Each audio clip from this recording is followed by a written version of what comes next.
Então, nós vamos assim agradecendo mais uma vez ao Mestre Jesus, aos mentores aqui presentes que nos ajudam, que nos acompanham nesse estudo, nesse aprendizado, para que a luz e o amor de Jesus possa estar aqui junto conosco nessa noite. E assim nós vamos pedindo que a nossa querida amiga Fabi possa fazer a prece inicial para nós. Boa noite a todos, que nesse momento a gente possa se conectar com os nossos corações de maneira bem profunda, conectar os nossos corações entre nós, com um abraço fraterno bem apertado, e que com essa harmonia a gente possa receber todo o carinho e o trabalho da espiritualidade que trabalhou para nos receber nesse momento, para que estivéssemos juntos, que nossos corações estejam abertos para os ensinamentos de Jesus, através desse livro, através de André Luiz, através da inspiração da Ana nessa noite de hoje. E assim a gente dá início aos estudos da noite de hoje, na presença do nosso Mestre Maior Jesus Cristo. Que assim seja. Graças a Deus. E esse capítulo especial, só um instantinho.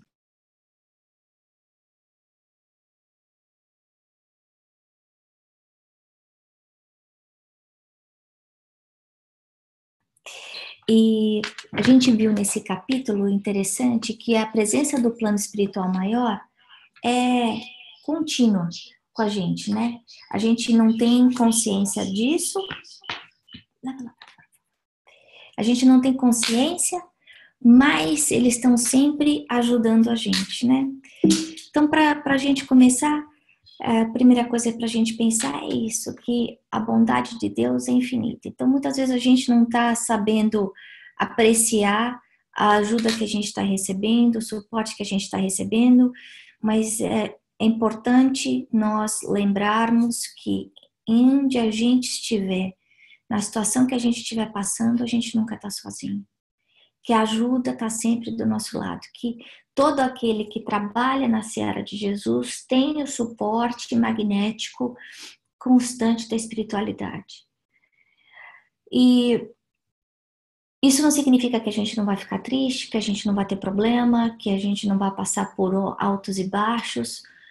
O que significa é que nós não estamos sozinhos, que as bênçãos estão ao nosso lado, mas a gente precisa estar aberto para receber essas bênçãos, né?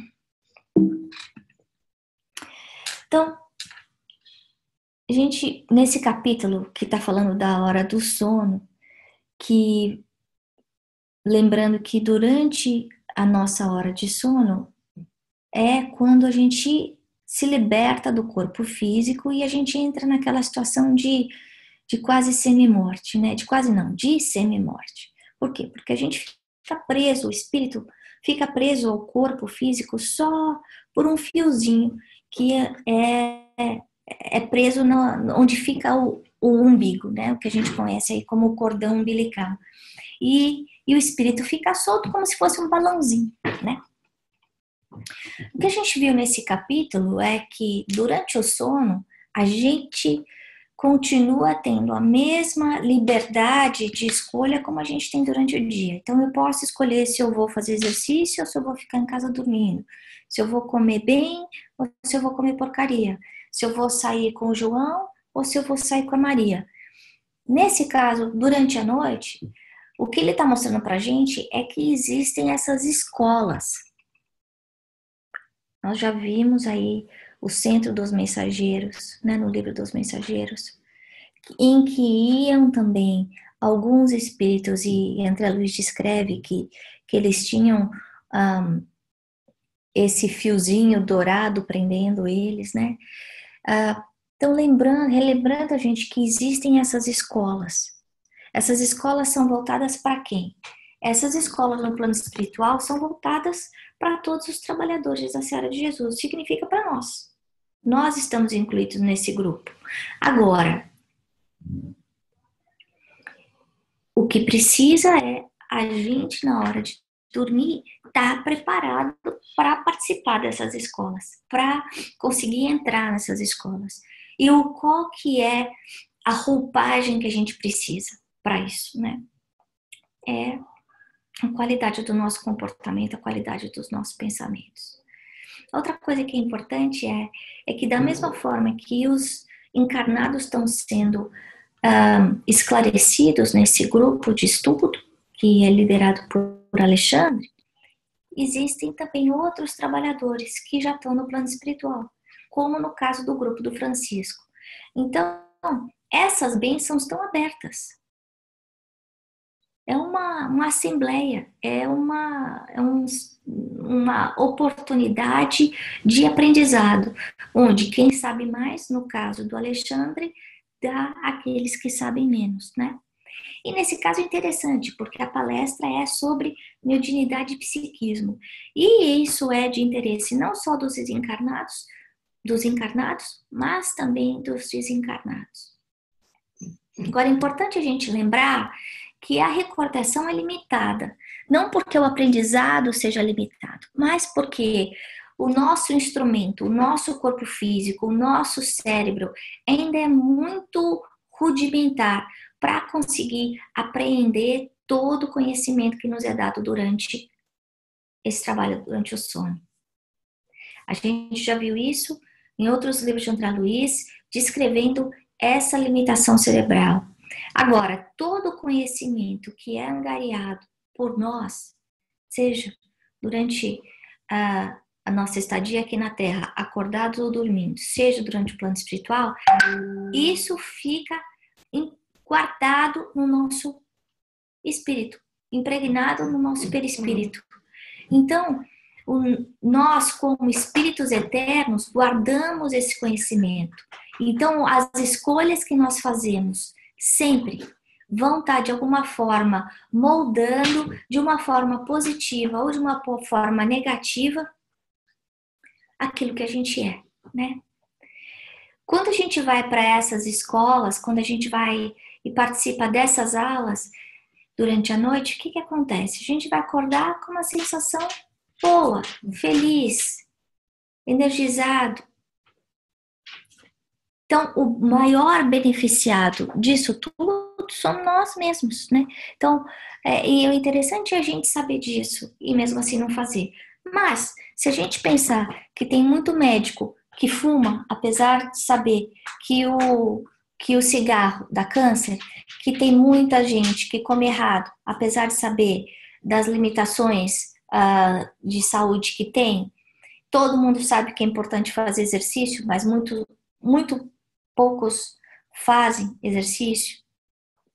É muito razoável a gente ver que o fato da gente saber que existem essas escolas no plano espiritual, a gente saber que é importante fazer a prece antes de dormir não significa que a gente esteja fazendo isso, né? Agora, toda vez que a gente estiver se ligando mais ao plano espiritual, é como se a gente estivesse recebendo aquele banho de luz. É como se nós ficássemos mais leves, é como se as nossas ideias ficassem mais claras. Se nós conseguíssemos pensar e vencer os nossos dilemas, preocupações de uma forma mais fácil. Então, apesar da gente não ter plena consciência de tudo que está acontecendo, é importante a gente continuar aí lembrando da importância da prece. Não só na hora que a gente acorda, mas principalmente na hora da gente dormir. E aí a gente vê que esse grupo de estudo do Alexandre, semelhante a esse grupo que a gente está tendo aqui, ele tem 300 alunos. Então, tem 300 encarnados que estariam aí qualificados para fazer parte desse grupo. Mas, infelizmente, só 10% conseguem frequentar assiduamente. Por quê? Porque desses 300, 90% ainda não conseguem ter a disciplina da prece, a dieta da reforma íntima, ou reforma íntima não só no aspecto do que a gente está fazendo, mas do que a gente está sentindo, do que a gente está pensando. E se nós formos lembrar aí da importância que nós temos aí como trabalhadores da seara de Jesus, porque apesar da gente saber que os espíritos fazem a maior parte das coisas para a gente num trabalho de mediunidade, eles ainda precisam do nosso ectoplasma, do nosso magnetismo. Então a nossa posição aí como trabalhadores é fundamental. Mas a gente sabe que o plano espiritual não violenta ninguém. Então cada um de nós vai ter o livre-arbítrio para escolher se a gente quer participar ou não quer participar. E ele lembra a gente que toda elevação necessita de esforço. Então, se a gente quiser subir uma ladeira, a gente vai ter que treinar. Se a gente quiser fazer uma maratona, a gente vai ter que ter a disciplina durante semanas, meses, talvez anos, para construir o nosso corpo pronto para isso. Se a gente quiser aí conseguir ter a companhia dos bons espíritos durante o dia e durante a noite, a gente vai ter que trabalhar para isso. Então não é dizer, não, mas eu sou impaciente, mas eu fico bravo, eu sou assim mesmo, não, mas eu já nasci assim. Não, isso não é resposta, né? Então o que ele está lembrando a gente é que toda elevação precisa de esforço, né? E aí a gente vê a ajuda do plano espiritual em 3 áreas. Primeiro, no ambiente doméstico, né? Então, toda vez que a gente fala ou faz um evangelho, quando a gente faz um estudo como esse, e como ele comenta no livro, todo templo de pedra digno funciona como farol na sombra. Então, a gente pode estar naquela escuridão, tem um texto de Emmanuel que fala isso no livro Palavra de Vida Eterna, que no meio à escuridão infinita, quando eu acendo uma vela, essa vela ilumina a escuridão. Mas basta um ventinho para essa vela se apagar, né? Então a gente vê o ambiente doméstico como âncora para o plano espiritual. E aí a gente relembra com André Luiz que o primeiro evangelho de Jesus foi feito na casa de Pedro, em Cafarnaum. Né? Tem um livrinho do Neilo Lúcio chamado Jesus no Lar, em que cada capítulo conta a experiência do Evangelho no lar feita com Jesus. É um livro psicografado também pelo Chico, muito bonitinho, que ajuda a gente a trazer para o dia a dia, a trazer para o nosso Evangelho exemplos do que a gente consegue melhorar. E outra coisa que faz a gente lembrar é a importância do lar, do equilíbrio no lar, a importância da família, do equilíbrio da família. Por quê? Porque é nesse lar, é nessa família que a gente vai estar vendo as sementinhas daqueles seres humanos que vão fazer, que vão construir a sociedade de hoje, né? Então, a gente rezar, a gente fazer prece, evangelho no lar, manter equilíbrio na nossa casa é responsabilidade de nós como pais. Então, a gente tem que lutar, a gente tem que perseverar para conseguir fazer isso. A segunda parte que eu quero relembrar aqui desse capítulo, que é muito importante, é a troca de energia que a gente recebe com o plano espiritual. Nesse caso, a gente está vendo a troca de energia positiva. Né? Como a gente pode receber os conselhos. E como a gente vai, dependendo da nossa evolução, absorver mais ou menos desses conselhos. E a terceira coisa que é bonita é a gente ver aí Paulo, né, aos Coríntios, falando de que a caridade sem obras é morta, né?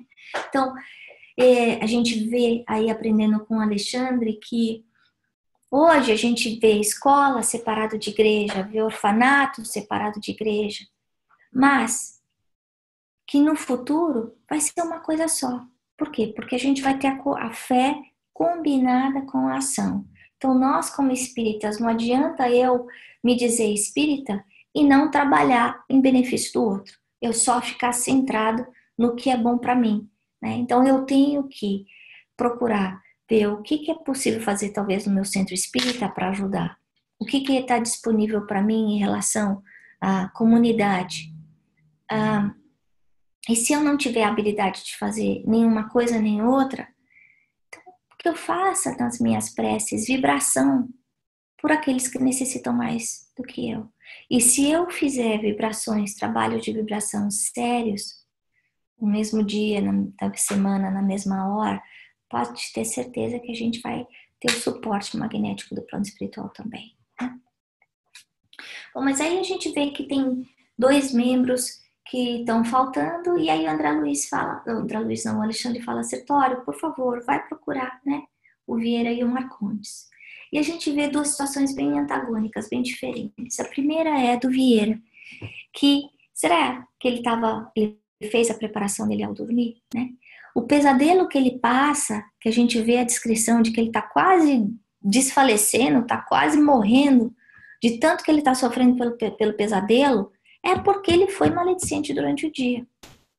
A gente não pode se esquecer de que a gente só morre no corpo. Então, se eu durante o dia estiver falando mal da filha, da avó, do amigo, do primo, esses espíritos vão estar de alguma forma sendo atingidos. E através da minha mente e da afinidade de pensamento, a gente vai estar trazendo eles para perto da gente. É a lei de atração. E é semelhante à obsessão, como a gente já viu. Então, pode ser de uma forma boa, como pode ser de uma forma ruim. Da mesma forma que o meu pensamento vai funcionar como um mata-burrão, como atração para aqueles espíritos superiores, também o meu comportamento, a minha maledicência, o meu pensamento negativo vai funcionar para o contrário. E se eu pensei mal, senti mal durante o dia, tem uma chance muito grande de eu dormir mal, né? E a gente sabe que normalmente os casos em que as pessoas estão com envolvimento espiritual, elas têm insônia, elas têm dificuldade de dormir. Exatamente por isso. Nesse caso, a gente viu interessante que o Sertório e o André Luiz, apesar de querer ajudar, eles não conseguem, eles educam o outro espírito, eles não conseguem fazer o Vieira e participar da reunião, mas eles têm capacidade de acordá-lo, pelo menos do pesadelo. E o interessante é que o Vieira pensa, poxa, que será que eu comi de errado para ter tido esse pesadelo? E quantas vezes a gente não faz isso? Poxa, eu comi demais no jantar, ou eu bebi demais, por isso que eu tive esse pesadelo. Não, a gente tem que olhar não só pelo que entra pela boca, mas principalmente aquilo que sai da nossa boca, né? Como disse Jesus. O segundo caso, que foi ainda mais sério, né? Que é esse Marcondes, que ele estava nessa situação de um abuso, ele fala como se ele tivesse entorpecido com ópio, né? Em meio a 3 mulheres desencarnadas, em que o André Luiz comenta que a faixa vibratória era tão ruim como as que ele conhecia no plano espiritual. Mas o interessante desse capítulo, né, desse capítulo que a gente vê aí com Marcondes, é que ele se encontrava com frequência com essas mulheres. Então, ele, dentro das viciações, ele tinha essa ligação que ele não estava conseguindo se desvencilhar, né? E aí, o André Luiz fica mexido com aquilo que ele vê, com os desaforos que as mulheres falam para ele, André Luiz, e para o Sertório. E aí, o Sertório faz um alerta para o André Luiz, que eu vou ler. André, contenha-se. 1 minuto de conversação atenciosa com as tentações provocadoras do plano inferior podem induzir-nos a perder um século.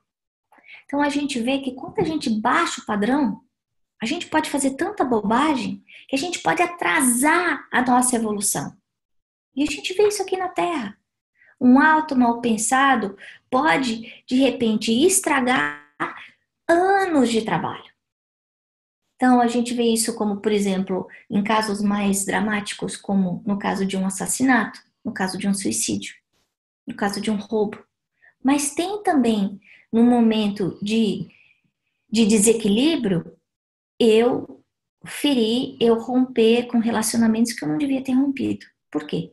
Porque eu vim aqui nessa encarnação para quê? Para me ajustar com aquelas pessoas que estão ao meu redor e não para romper, né?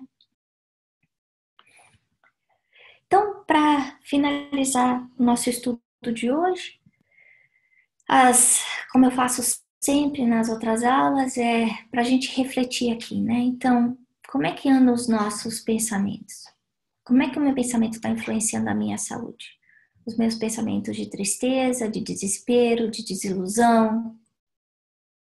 Como é que isso está influenciando a minha noite de sono? Eu tô ajudando o plano espiritual ou eu tô deixando a vida deles mais complicada para me ajudar? A gente refletir. Eu sei qual é a receita para uma boa noite de sono? Sei. Todos nós que estamos aqui nesse estudo sabemos. Que é a prece. E o bom comportamento. E aí, eu estou fazendo isso? E o terceiro ponto que eu queria comentar aqui é: se eu fosse escolher hoje, com quem que eu gostaria de estar durante o meu sono? Qual é o tipo de companhia que eu gostaria de cultivar durante o meu sono? E aí eu pensando, qual é o tipo de companhia que eu quero? A segunda parte é, e eu estou fazendo o que para isso? Porque se eu quiser ter companhia de qualidade, eu tenho que andar direito, né? E esse é um exercício de reforma íntima que é difícil para todos nós, né? Então, a lição aqui vem primeiro para mim, mas é para a gente refletir de verdade. Como é que eu estou colocando em prática os ensinamentos que eu estou aprendendo aqui, né? Então, era isso que eu queria falar hoje. Fabi, tem você aqui na reunião e tem a minha mãe e a Manu aqui na sala. Não sei se você quer comentar alguma coisa, Fabi. Ai, Ana, esse capítulo, quando eu estava lendo, me veio muito o peso, não no sentido negativo, mas o peso da responsabilidade que a gente tem de estarmos nos vigiando o tempo todo, de estarmos nos colocando a serviço de Jesus como instrumentos de amor a todo momento. E se por um lado veio um pouco desse peso da responsabilidade, igualmente veio também o alívio de perceber que a todo momento a gente tem a oportunidade de ter a ajuda da espiritualidade, de ter acesso a esse conhecimento, seja acordado ou seja dormindo. Então também é um bálsamo para o coração saber que a todo momento a gente tem a presença da espiritualidade na nossa vida, que a gente tem inúmeras possibilidades de termos acesso à ajuda, a conhecimento, e que a evolução espiritual realmente só depende de nós, de estarmos disponíveis para isso, né?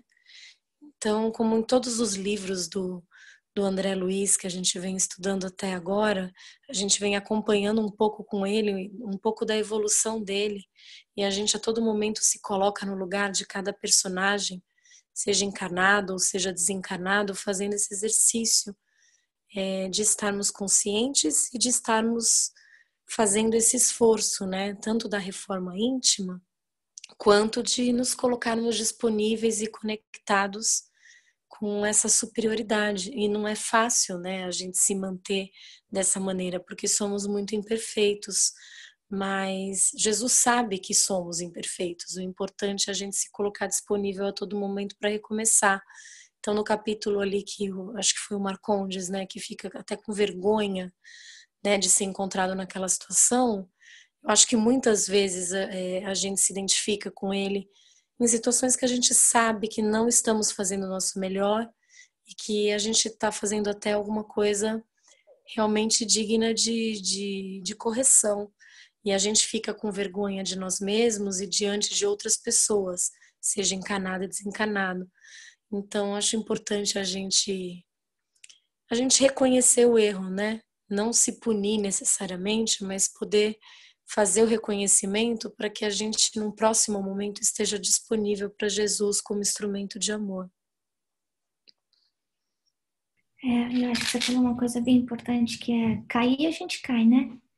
E é por isso que a gente tem todo esse suporte do plano espiritual, e ele fala, a gente vê nesse capítulo, que ele não violenta o nosso livre-arbítrio, né? Que eles entendem que essa evolução é uma evolução paulatina, vacarosa.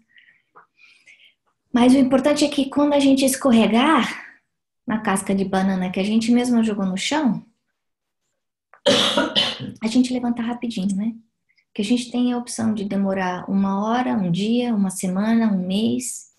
E às vezes a gente gosta de ficar só olhando para a casca de banana.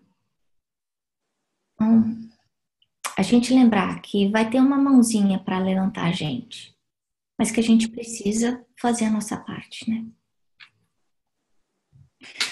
Quer comentar alguma coisa, mamãe? Tem 3 minutinhos.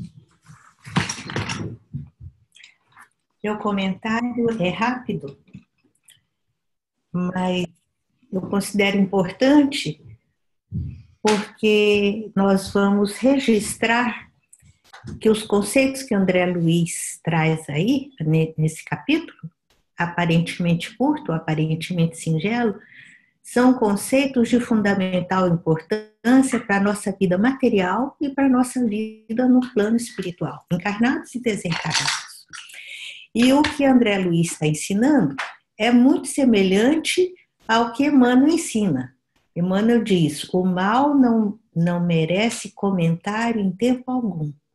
E André Luiz está mostrando aí de uma forma mais clara, mais objetiva, que a gente não deve revidar nunca. Que toda vez que a gente revida, que a gente entra na sintonia, que a gente capta energia negativa, que a gente se prejudica e prejudica o outro. Então, é tolerância, compreensão, aceitação das diferenças, entender que cada um dá o que tem. Quando a pessoa está fazendo alguma coisa que a gente sabe que é errada porque está ferindo a lei divina, a gente tem que reconhecer a imaturidade do outro, né? Então, que os bons espíritos que estão aqui conosco nessa noite possam nos ajudar na nossa vigilância, na nossa disciplina, em relação ao nosso pensamento, as nossas palavras e as nossas atitudes. E outra coisa, só para finalizar, tem aquele capítulo do Evangelho, eu acho que é o Bem-aventurado dos Aflitos, que fala que a vida é cheia de milhares de agulhadinhas, alfinetadas. E que essas alfinetadinhas, essas agulhadinhas, acabam por machucar a gente. Então, ninguém está dizendo, não, porque você está se esforçando para a reforma íntima, porque você é espírita, você é perfeito agora, ou você não vai sofrer. Não é isso. O que a gente está aprendendo aqui é como é... vai acontecer. Exatamente. O teste vai vir, a prova vai vir, os desafios vão aparecer, sejam desafios de ordem moral, porque eu me decepcionei com alguém, porque eu tenho problemas de família, sejam de ordem física, porque eu estou em uma doença complicada, sejam de ordem material, porque eu tenho um problema no meu trabalho, ou porque eu não consigo pagar as minhas contas, as dificuldades vão vir. Agora, o nosso papel aqui é como é que eu vou tratar essas dificuldades, o que é que está ao meu alcance, quais são as ferramentas que eu tenho ao meu redor. Porque como a gente viu no primeiro slide que eu coloquei para nós nunca estamos sós. Né?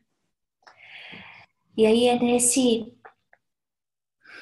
pensamento que eu queria encerrar essa noite,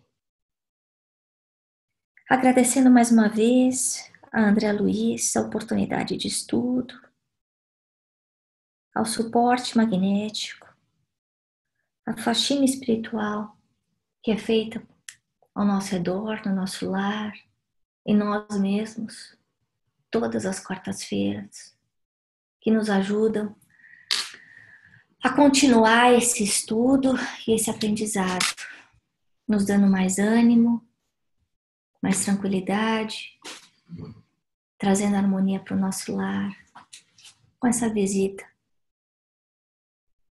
tão boa, tão doce.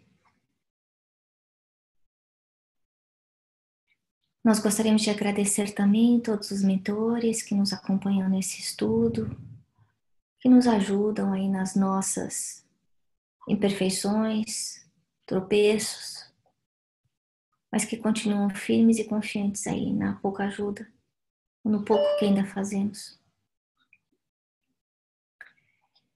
E para encerrar, nós gostaríamos de pedir, em especial essa semana, por todas as pessoas que estão passando por problemas difíceis, sejam eles de ordem moral, material ou física, em especial aos desastres, as pessoas que estão envolvidas aí nos desastres naturais que acontecem agora, que aconteceram a semana passada no Texas, que estão acontecendo agora no Caribe. Que as equipes do bem possam trabalhar em benefício de todos aqueles que estão passando por problemas tão sérios, Senhor, perdendo tudo aquilo que tem, tudo aquilo que conquistaram. Que Jesus possa trazer esperança aos seus lares, aos seus corações, dando coragem, firmeza e confiança de que também não estão sós. E nós gostaríamos nesse instante de doar aquilo que nós temos de melhor em benefício daqueles que necessitam de ajuda. E assim nós te agradecemos, Mestre Jesus, mais uma vez, por esse dia, por esse estudo, por esse aprendizado. E pedimos que esteja conosco durante toda essa semana. Até a próxima quarta-feira.